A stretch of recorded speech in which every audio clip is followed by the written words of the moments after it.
He succeeds me as Duke of Cornwall and takes on the responsibilities for the Duchy of Cornwall, which I have undertaken for more than 5 decades. The king waved to people from his car as he was leaving his home, Clarence House, right here in London today. The last time. The news spread faster than the London breeze through Parliament Square. Something was changing, something historic. Across Britain, in every cafe, corner, and pub, people whispered with cautious hope.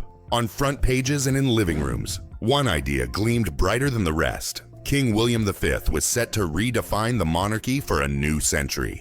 As his car rolled out from Clarence House, William gave a simple wave to the crowds gathered outside. A moment so ordinary yet so symbolic. Just days earlier, the Archbishop of Canterbury had offered a quiet blessing at Westminster Abbey, one that felt less ceremonial and more like a passing of light. Not long after, Princess Catherine and Prince William made their first appearance since that sacred moment. Royal insiders already called it the dawn of a shared reign. King Charles III, now resting and recovering at Sandringham, had officially transferred his daily royal duties to his son and daughter-in-law. A transition not of power, but of purpose.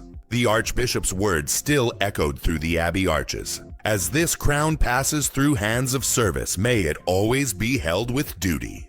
But perhaps the most unforgettable moment came when Princess Anne stepped forward, graceful, resolute, to present Catherine with the Queen Consort's crown, crafted by Jared & Company, the royal jeweler since 1735, set with Burmese rubies, sapphires, and diamonds from Queen Elizabeth II's collection. The crown shimmered not just with jewels, but with legacy.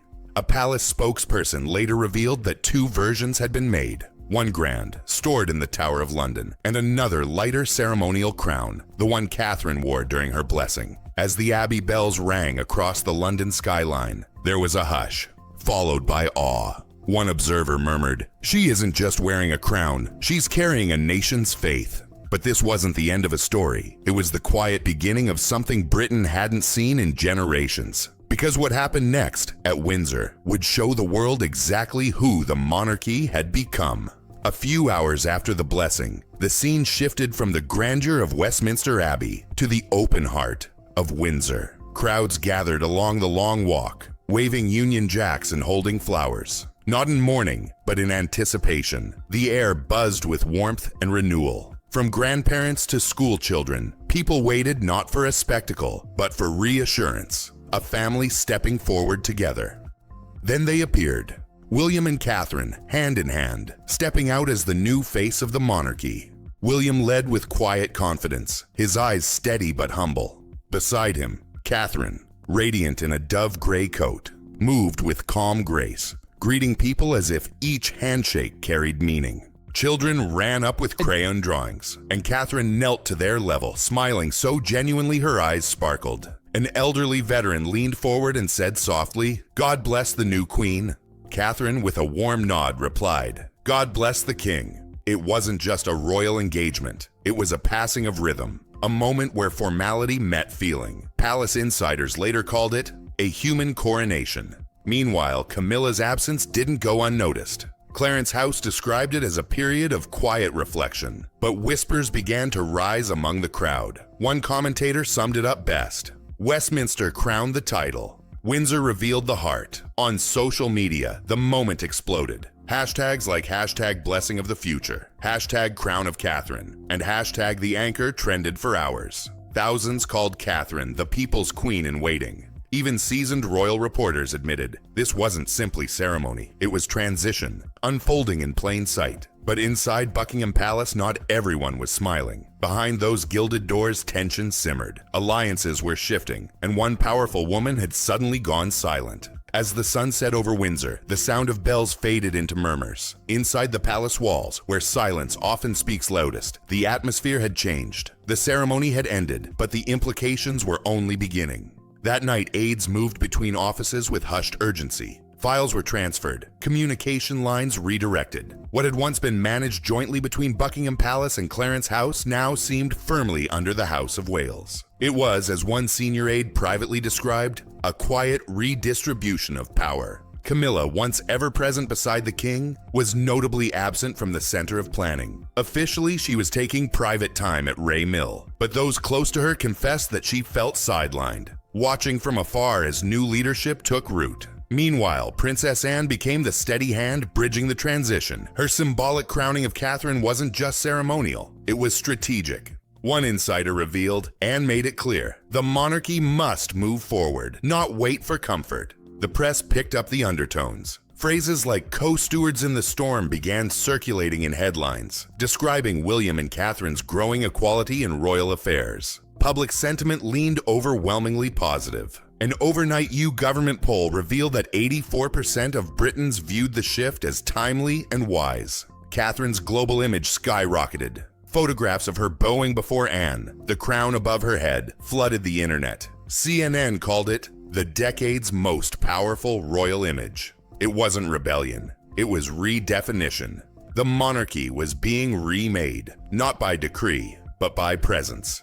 But even as applause filled the air, another story was brewing behind closed doors. One that would test loyalty, redefine hierarchy, and quietly rewrite the palace's line of power. The morning after the blessing, Buckingham Palace felt different. Not chaotic, but reorganized. Meetings ran with new faces, new priorities, and a distinctly modern tone. What had once been filtered through several layers of royal tradition now moved directly through Catherine's office. Her first major engagement came swiftly. A luncheon for Commonwealth youth ambassadors at Kensington Palace. No pomp, no stiff protocol, just conversation and purpose. Catherine, radiant yet composed, spoke passionately about education and innovation. She emphasized listening over lecturing, inclusion over image. The Times of London described her as the people's diplomat, precise, patient, and profoundly human. But beneath the polished smiles, a tug-of-war had begun. Camilla's private secretary resigned suddenly, sparking whispers of frustration. Her remaining aides were reassigned to other departments. While Catherine's circle expanded, what looked like an ordinary reshuffle was, to insiders, a clear realignment of influence.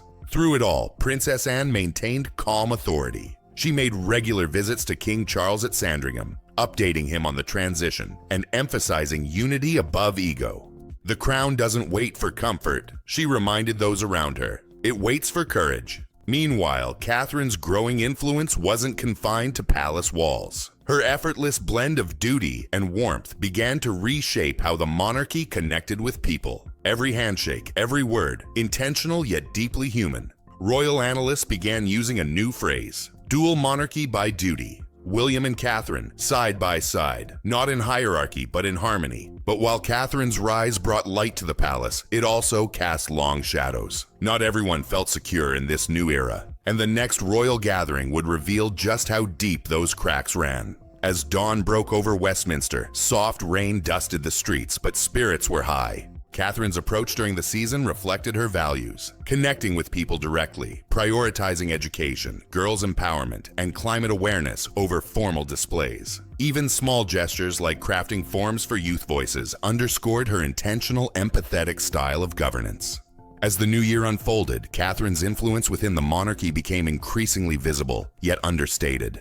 She prioritized collaboration over command, hosting discussions with scholars, youth leaders, and cultural figures from across the Commonwealth. Her efforts emphasized meaningful dialogue rather than ceremonial pomp. The palace observed a notable shift. Camilla was gradually excluded from strategic meetings and press briefings. Staff noted her reliance on newspapers each morning, seeing Catherine's stories dominate headlines while hers were largely absent. A silent indicator of changing power dynamics, Catherine's Jared Crown of Service became a symbol of her approach. Combining tradition with ethical leadership, she focused on practical impact, championing education, sustainability, and social initiatives, proving leadership could be quiet, compassionate, and effective. William supported her fully, reinforcing a partnership rooted in respect and shared vision. Even Charles, observing from Sandringham, felt confident in Catherine's ability to guide the monarchy with grace and purpose. Anne continued to mentor, ensuring continuity while Catherine implemented her progressive strategies.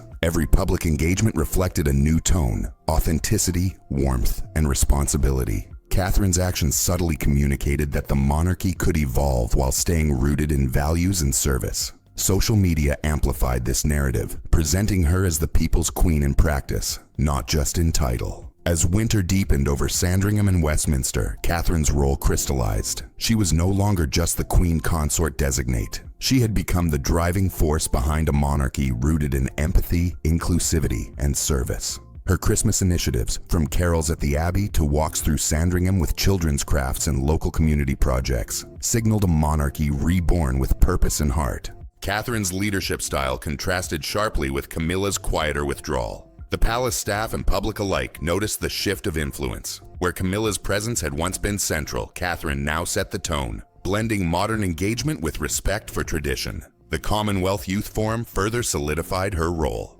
By hosting young leaders, engaging with global initiatives, and personally connecting with children from diverse backgrounds, Catherine demonstrated that a crown could be a symbol of guidance rather than authority. Her emphasis on collaboration, ethical leadership, and compassion created a template for a 21st century monarchy. Anne's mentorship remained pivotal. Their private conversations, like the one at Westminster Hall, where Anne said, "One day yours. What matters is you've earned it," highlighted the passing of trust and responsibility across generations. This moment became emblematic of a monarchy prepared for future challenges under a new, empathetic leadership. Meanwhile, Camilla faced a redefined role, increasingly absent from strategic discussions and overshadowed by Catherine's energetic public presence. This quiet transition emphasized that real power in the palace is earned through vision, service, and connection, not merely title. By the close of 2025, the monarchy had experienced a subtle yet profound transformation.